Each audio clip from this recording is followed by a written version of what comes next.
Faksi-faksi perlawanan Palestina melayangkan kecaman keras terhadap Yasser Abu Shabab dan kelompoknya menyusul dugaan pengkhianatan serius.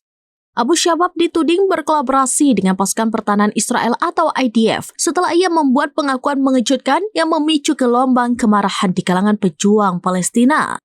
Pengakuan Abu Shabab yang dilaporkan terjadi saat diwawancarai oleh sebuah media pada Minggu 7 Juli 2025 menyebutkan adanya kerjasama dengan militer Israel. Tidak hanya itu, ia juga menyatakan niatnya untuk memberantas Hamas dan bersumpah akan terus berjuang. Bahkan jika gencatan senjata tercapai, mengklaim bahwa Hamas berada pada tahap akhir. Pernyataan tersebut sontak memicu respon tajam. Kelompok perlawanan menilai Abu Shabab dan afiliasinya telah kehilangan identitas sejati mereka akibat pengaruh Israel. Download Tribun X sekarang, menghadirkan lokal menjadi Indonesia.